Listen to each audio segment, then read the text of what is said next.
Right, we're back again to preview the knockout rounds of the 2026 World Cup. It's been a cracking tournament so far. And don't forget, if you did have an outright pick with us at the Tote, you get your money back as a free bet up to £10 if your selection goes out on penalties. And obviously we've seen that in the last day or two with the Netherlands and Germany both going that way. So some value if you did back them outright markets. Just a reminder of the bet builder offers we've got running as well. So if you have a bet builder in a feature game, that'll definitely be all the England games, and check the website for which other feature games we've got it on. But if your bet builder loses in one of them feature games, you'll get your money back as a free bet up to £5. And then in all games, you get your money back on any bet builder if it goes down by one leg, up to £10 back as a free bet there. So plenty still to get your hands on. And remember, if you have had an outright selection and they go out on penalties, this is where it's going to start coming in now.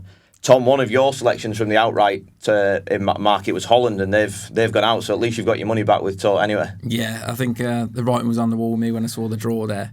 I actually put Morocco in, but it didn't make the cut as a dark horse for the full video, thanks to you. But it was an enthralling game. They actually took the lead, didn't they, through Cody Gakpo, who's had a troubled week with obviously his wife having a miscarriage, which was a nice moment for him to score in a big game.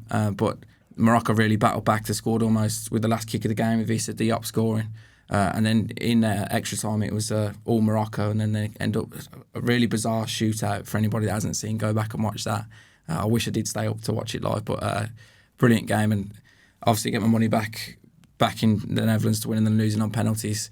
It's really bizarre that they haven't lost a knockout game in 90 minutes now, I think since 2010 or something. It's a crazy stat about that. It's always been on extra time or penalties. And that's Morocco, yeah? No, that was the Netherlands. That was the Netherlands, right, okay. And obviously Morocco famously knocked out Spain in the last World Cup, I think, on penalties, so they got form for it. Yeah, and we called out the last time we did a bit of a recording that Morocco were better than Brazil, I think I called out, so they're proving to still keep going anyway, and that's a draw against Brazil already, isn't it? And then they've knocked out the Netherlands, so they're the dark horses now going through the rest of the tournament, I suppose. Yeah, they look like a really dangerous team. They've got a good mix of talent with young players like Bouhaddi, I think he's been put onto the radar now for a few Premier League sides because he's impressed.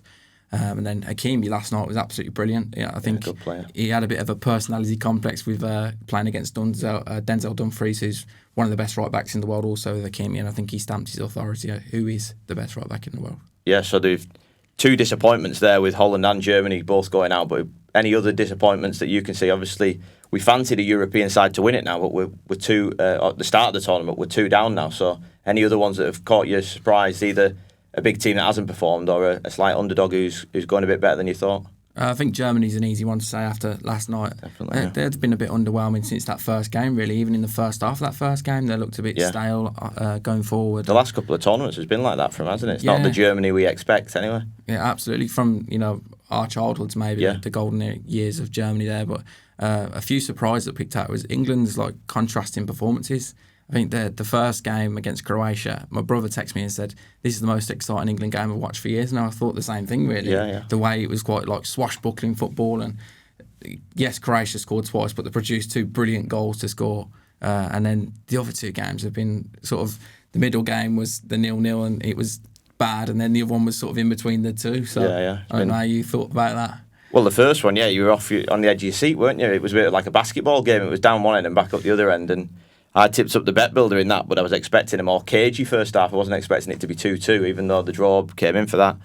But yeah, the next two games have just been a bit typical England, haven't they? A bit just off the pace and not quite at the races. So, we've done it before in group stage games, and the Southgate where we're a bit like that. There seems to be this curse of drawing the second game, doesn't there now? But hopefully we can grow into the tournament. But I haven't seen enough for us to think we can go deep.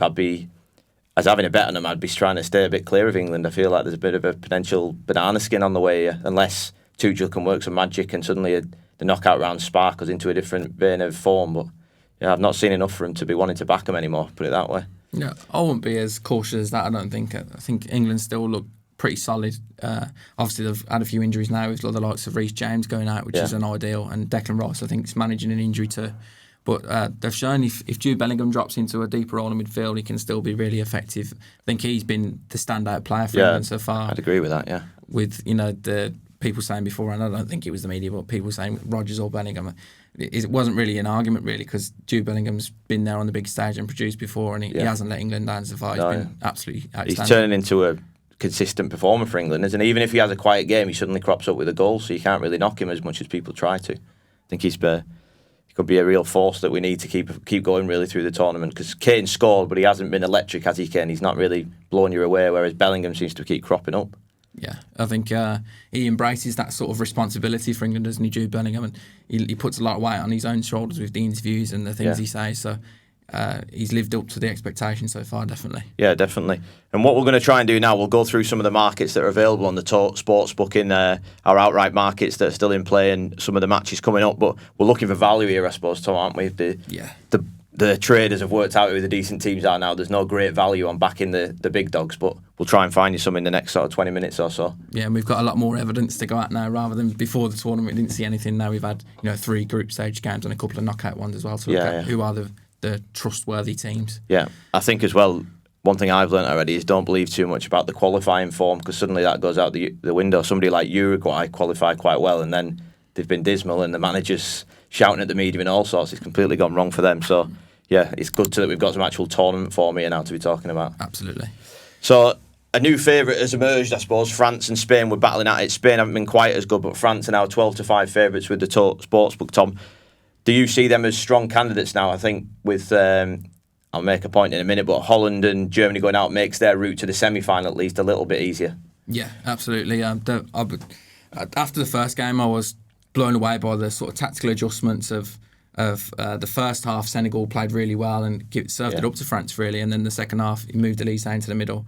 They started playing these lovely, through balls in behind, creating loads of chances for Mbappe. And they've been devastating in front of goal. I've been, really impressed. Wasn't really sure who was going to start on the wings, but he's rotated nicely between Doué and Barcola. They both had moments and both scored in the tournament so far. In the midfield, Manu Kone's emerged as probably the one who's going to start, and I think he's rotated the defence nicely too, so he's had a chance to have a look. Obviously, it got disrupted with, I think, Deschamps' mother died, so he had to go home and he missed the final game. I don't know what the latest is on that. I'm guessing he's back now, is he? I think I've seen a few videos from the France team that he's back, but they still handled the business against Norway, winning 4-1. A much changed Norway team. I know Dembele coming and scored a hat-trick. Important to remember, innit, I suppose. And he seems to finally have got the ovaries, like not scoring at the World Cup, Dembele, and I think you fancy him to score a few more goals. But I'd be a bit more sceptical with his role in the team. I still think they're trying to figure it out. With Elise is going to be the main creator, and Dembele's going to have to work around him. Yeah. I think France, to be honest, have been fantastic. I think they're the absolute solid side so far in it. Much easier route now on paper. Germany and Netherlands going out means that they're probably going to play Canada or Morocco. So I think getting to a semi-final where you'd hope on paper, or at least, that they're going to play Spain is going to be, they're definitely going to get to the semi-finals, and if not the final, I would say they seem to have been the form team for me. The 5-4 to reach the final, which on paper right now I'd back them to beat Spain. Spain were my outright shouts at the beginning of it, but I just think France, just when you look back on it, they've been to the finals, they've got similar players in there, they've got players like Mbappe that just seem to be a different level to whatever else we can see in other teams. Like Spain don't have an Mbappe, for example. Messi's obviously in Argentina, who's probably next best in there. But yeah, I think the 5-4 and France to reach the final, I think is a pretty good bet at this stage. A nice bit of value on them, and we've seen what happened in the final last time. It could have gone either way. That couldn't. In the end, it went to penalties. So rather than taking the 12-5 on France now, I'd rather have a bet on the 5-4 and to reach the final, I think. Yeah, I think you can probably trust France to get the job done in 90 minutes as well against most teams, because they just won't sit back and settle for a draw because of the talent they've got and the players they could bring off the bench too. One of the things to highlight, it's going back on my word, really, what I said in the preview, that I didn't think the weather was going to affect it that much, but their route to the final, Spain's routes will be all indoor, and the semi-final, would it be against France if they both got there, was in Dallas, which is a roof stadium, but France's route is all outside. It's Boston, Philadelphia, New York in some sort of order like that. If it does heat up in the US, it could be a bit more difficult for them. So who do you think that would benefit more? Is it hotter in these like closed stadiums or not? Is the aircon pumping in there? Is it slightly easier if you're in an inside stadium? It seems to be so. Like the commentary teams from all the games that I've watched in the indoor stadium saying it's 18, 19 degrees and air conditioned. So So that's a lot more European conditions in it, and that kind of temperature. So who do you fancy then, Tom, out right now? Obviously your original pick, Netherlands, have gone out, so who are you seeing as the side you want to be within that market? I think we'll touch on it in a bit. Argentina's route to the final looks ideal. I think they'll have to meet England in the semis, should it all go that way. They've looked quite good defensively. I think the first 2 games they didn't concede a goal, albeit against inferior opposition. But then he rotated the centre halves and brought in 2 new ones, and they did concede in the final game. But they look pretty solid. As I said, I'm not finished with England yet. I think what they've done so far, it hasn't been glamorous. It has in that first game. They did turn on the style a bit, and I think if they can produce that against teams that will come on to them more, they have got this thing to get around with the teams going to the low block. We could see that against Congo as well, with them being quite stout defensively. I just think France have been brilliant. The options they've got, and I trust Mbappe more than I trust any other player. I think even more so than Messi, just because he's in his prime. Yeah. He's not going to let France go down without a fight, and he's going to play every minute, every game. Yeah, and you feel like you're trusting more for France, don't you, than you do in club football for some reason, even though he's been brilliant in both. Well, yeah, he's the captain now as well, isn't he? Yeah. He's been there and done it before for France, winning the World Cup. So he looks like he's in brilliant form too. Yeah. He's not been too selfish. I think he got 2 assists for the Dembele goals against Norway. So I think he's really bought into the team process for France. And God forbid if England play them, it could be a tough very game. Fearful. What about England in general? Do you make them a bet at 6-1 in the outright market? Well, as I said, they've got to beat Argentina to get to the final. I think it's a fair enough price if you are an England supporter. You'd probably have wanted England to show a bit more in the group stage so far, but as you know, it changes once it's knockout. You can't settle for a draw. It's win or go home. I think we haven't really seen Tuchel use all the players in his squad yet, or the players that he has brought on off the bench. Your Rodgers, your Saka, he wasn't great the other night. No. They haven't really embraced their roles because he's still been tinkering with the squad. Marcus Rashford's been pretty good. We have got X factors that you can bring off the bench to win football matches. If you were saying to me, if it was 6-1 for England to make the final, I'd be all over that. But if they're going to face France or Spain in the final, we lost to Spain in the Euros final, didn't we? So I'd probably say no, but it's a fair price. What do you think of this sort of line of talk that England will be better against the better teams because they'll have to attack rather than the ones we've struggled against so far, the ones that have sat back and let us have possession? We seem to be better on the counter-attack like we showed against Croatia, and is that end-to-end game might suit us better? Do you think that could happen against like a better team and that's how we may get past them, do you think? Yeah, absolutely. I think we talked about this after England's first game, didn't we? That Tuchel said he wants to play at a Premier League intensity. Yeah. And that first game, it embodied what he said, I thought. When we do play like that, he said this as well, nobody can live with us, and I don't think they can. Oh, yeah. The speed and the pace, we've seen it a bit with Japan against Brazil yesterday, where the midfielders were dispossessing them and going on counter-attacks, but England have got more quality in them positions with your wingers and the number 10s that we got on at our disposal. He's incredible. Obviously, we've got a great goal scorer as well. And he probably needs 2 chances because he missed a good one, didn't he? Yeah, the second game, didn't he? Yeah, which you would have thought. But goals might come from elsewhere too. Nico O'Reilly's looked dangerous in the box. He's done it for City this season. I think if teams come onto us, it'll be at their own peril. They're going to feel the wrath of an England attack off the back of it. Well, let's hope so. Hopefully we can kick into a new gear starting with the round of 32. We've obviously had a few games already, Tom, but any teams you think are worth backing here? Is there any matches you've picked out that I think, they're bankers for this game and look a good price too? The 2 I liked was, I mentioned Switzerland as my dark horses. They were 5-1 to be eliminated in the quarter-final. It's now down to 5-2. They play Algeria, who played out an incredible game against Austria, the final game of the groups. It was 3-3 in the end, and Riyad Mahrez wouldn't let them go down. I think he scored twice in that game.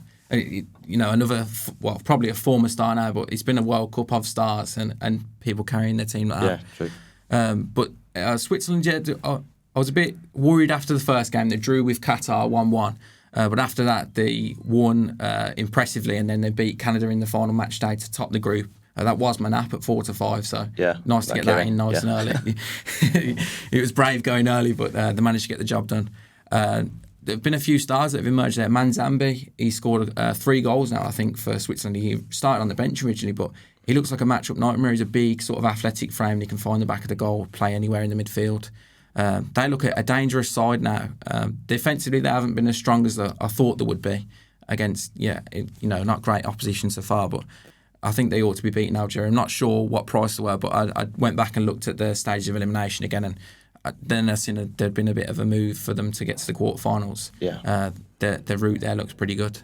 Yeah, a team I like, Mexico, just going back to your point about stadiums and stuff, they've got 2 home games effectively now. So they've got to play Ecuador, who I put up as dark horses, and they love a draw, as we've seen already in the tournament. They've sort of somehow got out the group without doing anything spectacular at any point, but they've held people to draws, and they beat Germany, didn't they, in the last game, Ecuador, is that right? Yeah. So they'll make it tough for Mexico, but I think particularly at the Azteca, I look back and there's been 8 World Cup games there that Mexico have played in the history of the World Cup, and they've only conceded 2 goals there in the history of it. So if you're going to have to go and play there at the Azteca, you're going to have to try and score, because otherwise Mexico are very, very good there. So Ecuador not being prolific goal scorers, I think Mexico can get past them. The 23-20 with the Tote Sportsbook to win that tie. So I quite fancy that. I think that's in 90 minutes. So I think that's doable. And then on from that, they could play England or DR Congo, sorry. So you think that's going to be England, or we hope it's going to be England. And I think that's absolutely rock solid for England. That's probably, given that record there, that's as hard as it gets for England. So I actually made Mexico a decent bet to get to the quarterfinals at 11-4. So maybe you can have the 23-20 to win the tie in 90 minutes later this week against Ecuador. But I thought the 11-4 was decent value there, as much as my heart's with England. I think we haven't shown enough to show we'd pass a test like that so far. So on what I've seen so far, I'd go with Mexico at 11-4 to make the quarterfinals. I think that's quite a nice price. Yeah. I didn't think you'd be jumping ship like that. No, I wouldn't necessarily say I suppose I am jumping ship, but I'm trying to find a bit of value, and I think that on what I've seen so far, Mexico at home at the Azteca is probably a better bet for them to win that tie than it would be for England. I think if England come through that, then I'd be solidly in the England camp, because I think that'd be a huge test to overcome, probably bigger than some of the ones we've won previous tournaments where we've gone further. I think playing a team in their own backyard, like, don't forget, one of the tournaments was all in England, wasn't it? And we were that team, so it does go a long way in these tournaments. It gives you an extra 10-20% sometimes in these big games, and that record at the Azteca, there can't be many other teams who've got a record like that. And they showed it in the first game, didn't they? I thought they were brilliant in the first game of the whole tournament, and the atmosphere there was electric. It was just like 100% Mexican fans. So I know England fans will travel in numbers there, but that'll be a tough nut to crack if we get there. Hopefully we do. But 11-4 Mexico I thought was decent to get to there. Brilliant. Another one you mentioned there about bankers. I think Colombia play against Ghana. Obviously, we've seen them play against England, but Colombia actually topped their group, and they were quite impressive in doing so. Daniel Munoz has scored a few goals, obviously at Crystal Palace. I think they'll be a shorter price, but they look quite stout defensively, and they've got a bit of flair going forward and can find goals, obviously, from defenders too. They're in the same part of the bracket as Switzerland as well, so they could meet in the last 16. So either one of them two to get to the quarterfinals looks like a pretty much a banker. Yeah. And Portugal were in Colombia's group, weren't they? Yeah. And Colombia topped it. Portugal was second. I actually, just to move on to sort of somebody who I didn't really fancy, Croatia to beat Portugal, I thought was a decent little bet to have. They're 2-1 to win that tie, Croatia, and that's over extra time, penalties, whatever, which I think is pretty good value. Croatia were in England's group. We obviously beat them, but they showed plenty in that to suggest that they can beat teams. They've then won the other 2 games, so they come with a bit of momentum, whereas Portugal have sort of stuttered the way through the group stage. Very Portugal that, because they didn't even have won a tournament. I think they got to the semi-final once without winning a game in 90 minutes, so they do that sometimes, but they're just so reliant on Ronaldo that I think Croatia are probably a better team than Portugal are, because they're just trying to feed Ronaldo, and it's stupid when you've got some brilliant players in that Portuguese side. But I thought 2-1 for Croatia to beat him. I'd rather be with Croatia at 2-1 than I would be with Portugal. I think they might be just above even money, but even still, I'd rather have the 2-1 with Croatia for definite.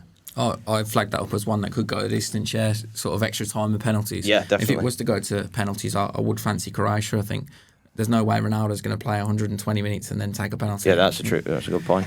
Yeah. He might do, because he is Cristiano Ronaldo. And exactly. He'll probably score a hat-trick now we've said that. But And what I've seen so far, I don't think Portugal are spectacular with him leading the line. No, they lack fluency. Yeah. Again, they made hard work of it in the group and ended up coming second, didn't they? So I think they are in England's side of the draw as well. But they could face Argentina on the way. Yeah, exactly. I'm not 100% sure on that, but I think they are. I think we won't be able to get them till the semis, kind of thing. Yeah. England's routes through Brazil, isn't it? I think if we get there. So, another one I noted down to avoid was actually the England game. It'd be not necessarily a game not to have a bet in, but I wouldn't be going for like a match winner. I think that's a tricky tie for England. Democratic Republic of Congo, they drew with Portugal, lost to Colombia, but it was only 1-0. What I've flagged up in that game is rather than have your bet builder on that game, under 2.5 goals I think is a decent addition at 5 to 6 if you mash that in with some other stuff, whatever you fancy. And then obviously if your bet builder goes down in that game anyway, you'll get your stake back as a free bet up to a fiver with us. So I thought I wouldn't be piling into England to definitely win that game. It's a potential banana skin. Instead, throw the goals in there. Under 2.5 goals, I think is a 5 to 6 fairly decent shot, considering I think it was a 0-0 draw with Portugal, and then only a 1-0 defeat off Colombia. So England aren't going to smash them 3 or 4-0 like some people might expect we did in the last game. We didn't do that there, did we? So international football tends to be a bit more cagey where England are involved anyway. So I think under 2.5 goals, maybe under 3.5 is one to throw into your bet builder there. Yeah. Another team I want to avoid is Belgium. Yeah, they've not been good them, have they? No, very uninspiring. Yeah. The final group game, they scored a few goals, but before that, they were really slow. Yeah, really they look slow. Old, leggy. Yeah, they're playing against Senegal, they've been in the best group, I think, with France and Norway. Yeah. And Norway are even better than I thought. So. Yeah, and they've got out of it, haven't they, at the end of the day? So, they won the final game against Iraq. I think it was 5-0. Yeah. A few goals from former Premier League players. A few goals from the star players in that team. Yeah. They're 12-5 to beat Belgium. Belgium are big favourites for that. I wouldn't be having, I wouldn't get carried away with Belgium at that sort of price. Yeah. Senegal 12-5 to beat Belgium. It'd be one of my biggest fancies of the round of 32 as it is. Obviously, there would be AFCON champions. The team that they played against Morocco are already through. They've got plenty of ability, and as I said, they held their own against France in the first half there, and they managed to score in the second half as well. And even against Norway, it was quite a tight game. I think they're probably a bit underestimated because of the group they've came out of, and they've got plenty of stars that they can bring off the bench as well too. Yeah, and the African teams in general have been all right, haven't they? I think, did I see Mahrez was asking someone in an interview how many got through? I think it was like 9 of the 10 or something like that. Yeah, I think only one got eliminated. Yeah. Which is incredible, really. But we've seen the seeds sown with that, with as I said, Morocco. The two best teams out of Africa are Senegal and Morocco. Senegal might be better than them. They actually beat them in that game where the players got hauled off the pitch by the coach and whatnot. But they're a dangerous side, and I wouldn't want to be playing them in the knockouts. So just before we leave the round of 32 there, Tom, any other fancies in that sort of the next round of knockout matches now?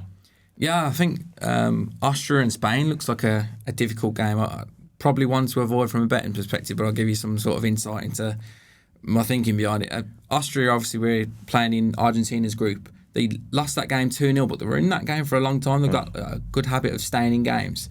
They've got a good record in knockouts, for producing tough games. They lost 2-0 to Argentina, as I said, but they were in that game for a long time. They probably lack a bit of quality in front of goal, but they're all quite good individuals, and they run plenty quite hard, and they'll be buoyed by that result, getting the last-minute equaliser against Algeria to get through, because if they won that game, they were through, and if they drew that game, they were through, and they were both playing Spain no matter what. But if they lost that game, they were out. So they had to get the last-minute equaliser against Algeria to get through. Spain do look beatable, I think.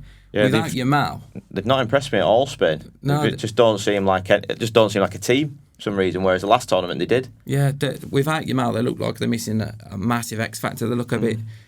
Nobody wants to take players on. They're quite heavily structured, and no one seems to want to stand up and sort of grab it by the balls, kind of thing, like Mbappe's done for France and Messi for Argentina. Yeah, they're just missing that star man, I think. Yeah, they are. I think I looked at the markets for it, and Austria were 10-1 to win the match outright, and then 7-1 draw no bet, and 23-10 double chance. So you got the draw and Austria there. Spain haven't won a knockout game, as I mentioned in the preview before, since 2010 when they won it. Lost against Russia and Morocco, which we talked about earlier as well. And they've already had a 0-0 stalemate with Cape Verde. Where, exactly. I think the Spanish newspapers were saying red alert after that.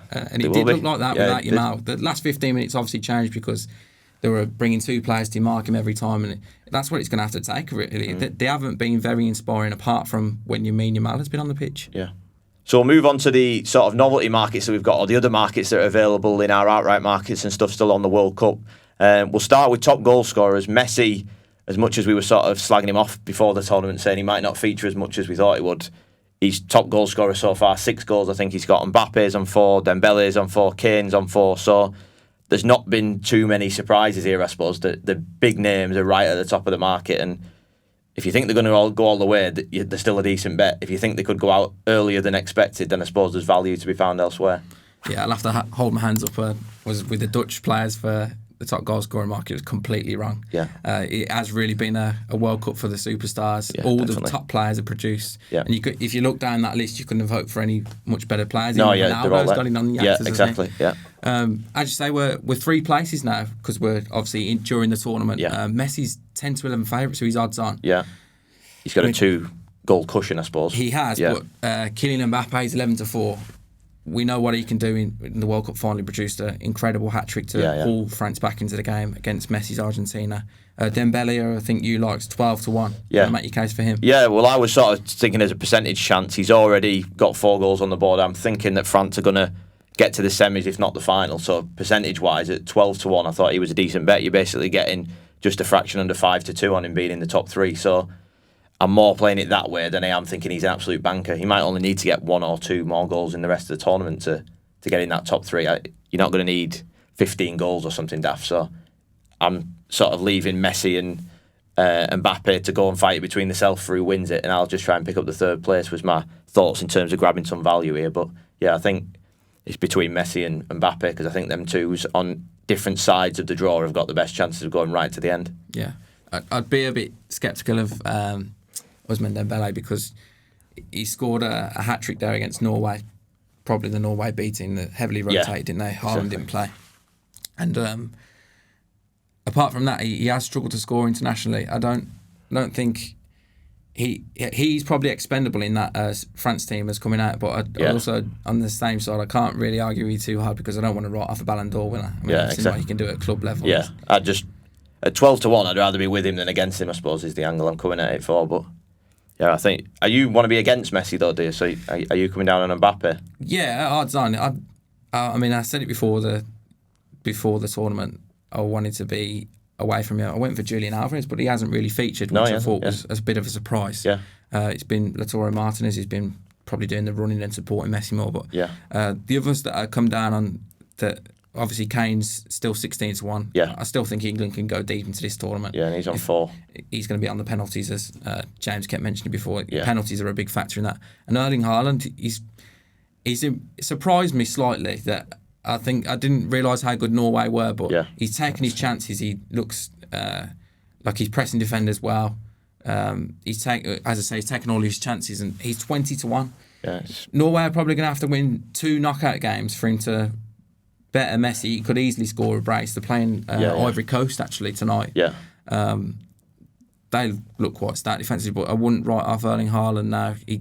All he needs is half a chance in the box. I'd probably trust him more so than Messi getting half a chance. Maybe Mbappe factors into that as well. But at 20 to 1 in 3 places each way, like you say, I think I'd rather side with him than Dembele. Yeah. Another one I had on Kane in them kind of markets was we've got him to have over 4.5 goals. He's already on 4. So you just need another goal basically in the rest of the time that England are in the tournament. That's 8 to 11, so it's not a massive price. But I thought on paper you'd be thinking going into the Congo game that, if someone's going to score there, it's likely Kane. It might be a bit of a scrappy game. We might just have a penalty. It might be a header or something like that. So I thought at 8 to 11, if we beat Congo, I'd have expected he's going to have scored on the way. And if we get to the Mexico game, again, I'm hoping it's Kane that's going to be on the score sheet. So I think him to just score another goal at 8 to 11 is a great bet, to be honest. I think if you want to get stuck into it. But I think even at that kind of price, it's not just an everyday man's bet as well. If you're on 10, 20 quid, it might be just as good as, it might be a better bet than having England to win that tie, for example, if you're interested in them kind of bets. Yeah.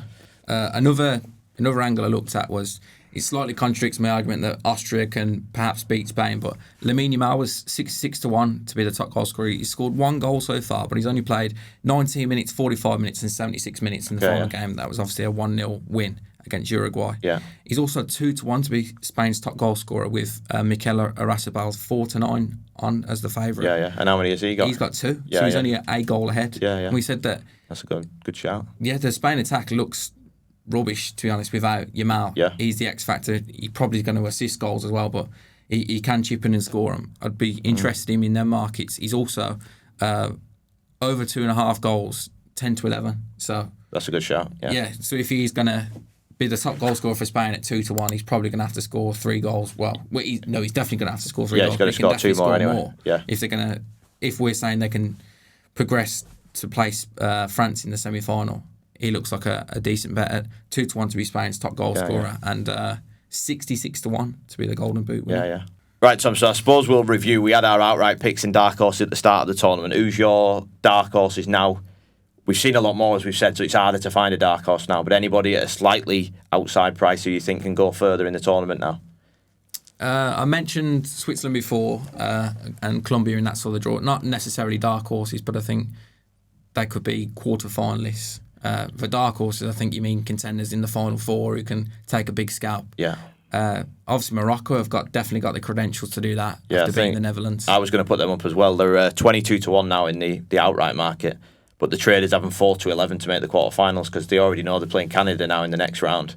That you think Morocco should give them a good hiding, to be honest. So your quarterfinal tie sets up nicely. It's 4 to 11 for that. So yeah, the 22 to 1 there looks a decent play compared to the 4 to 11. But whether they go all the way, I don't think so. But they've been, to me, one of the best teams in this tournament so far. So whatever value you can find on Morocco, try and get it in the next round at least. Yeah. When we're looking at the draws, Tom, I suppose there'll be another dark horse. You quite like Senegal to go at least 1 step or 2 steps further.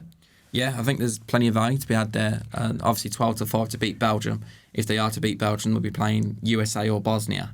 I think they could beat both of them 2 sides. Yeah. The USA have caught my eye. They played. Yeah, they have to play well, the USA. Yeah, they play some exciting football, done a proper Pochettino style. Yeah. But they just haven't got the quality that Senegal have. Then that would have them in the quarterfinals. Yeah, playing against either Spain, Portugal, Croatia, or Austria. Spain might have a trouble passage getting there. We don't fancy Portugal, do we? Yeah, no, exactly. So 5 to 1 to play in a quarter final.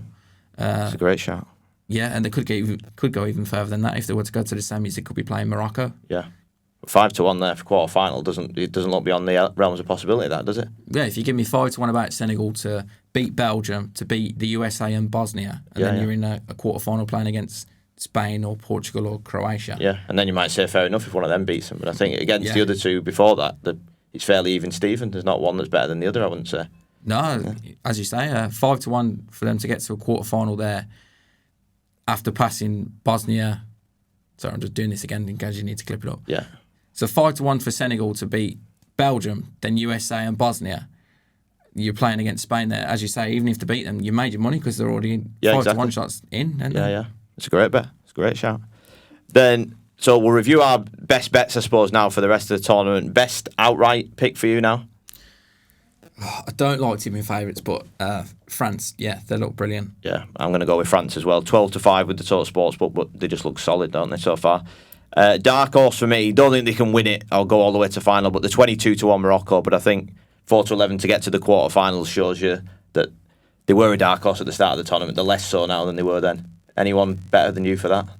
Well, I obviously put Switzerland up in the first preview to playing a quarter final. They're 5 to 1. Now they're 5 to 2 to do the same feat. And then Senegal, who we just mentioned as well, 5 to 1's playing the quarter final. Could they get further than that? Who knows? Your team get on a roll in a knockout tournament. You could well be playing your Morocco team in the semi-final. Exactly. Yeah.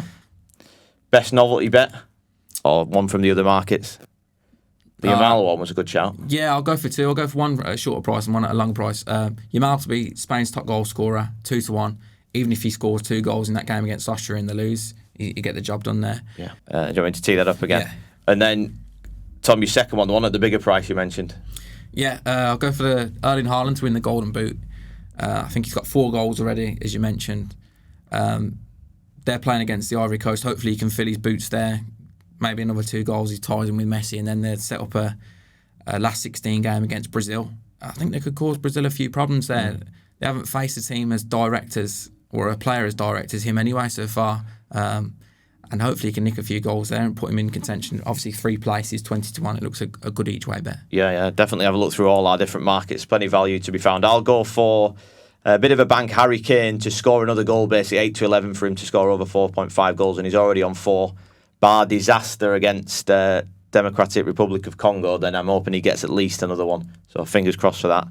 So yeah, just a reminder again on the offers, if you do want to bet with the Tote Sportsbook for the rest of the World Cup, if you did have an outright bet with us, you'll obviously get your money back. If your team goes out on penalties, that's already happened for Germany and the Netherlands. No doubt there'll be at least another one who goes by the way of penalties. And then Bet Builder on feature games, all the England games, just check the website for the other feature matches. But you'll get your money back there. On all Bet Builders, you'll get your stake back up to £5. And then on the rest of the games, you get your money back on Bet Builders. If one leg lets you down, again, that's your money back as a free bet, up to £10 on them ones. So plenty of value to be had. And we hope you enjoyed the rest of the World Cup. I was going to say the Gold Cup then, that won't be till March. But we'll hopefully enjoy the rest of the World Cup and make sure you play at the Tote Sportsbook. And always remember, please gamble responsibly and be 18+. See you again.